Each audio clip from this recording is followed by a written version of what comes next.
Quelque chose, en fait, je ne comprends pas la décision modificative, Monsieur le Président. Céline Tonneau vient d'évoquer effectivement l'importance du monde associatif. On était quelques-uns à être présents à la manifestation du 11 octobre dernier auprès des associations qui sont toutes en train de dire qu'elles sont en manque de subventions et que les subventions ne sont plus suffisantes. Et là, on nous propose une décision modificative qui fait baisser très largement un certain nombre de subventions.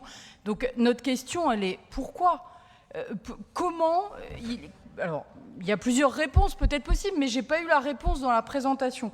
Est-ce qu'il y a une difficulté à constituer les dossiers de demande de subvention ? Est-ce qu'il y a une difficulté pour les associations à obtenir les informations qui leur permettent de faire cette demande ?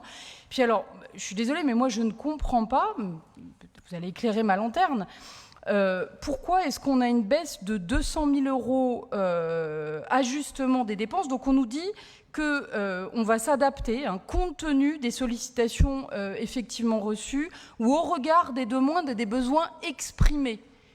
Mais alors, ça veut dire que si les besoins ne sont pas exprimés en termes de dossiers auprès du département et qu'à côté de ça, on a toutes les associations qui expriment des besoins dans la rue, ça veut dire que ou le dossier n'est pas facilement accessible ou l'information n'est pas facilement accessible, je ne sais pas.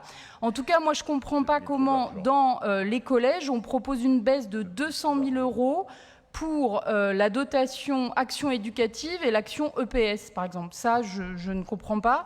Pourquoi il y a une baisse qui est proposée de moins 91 000 euros dans les associations qui œuvrent dans le champ des personnes âgées et du handicap.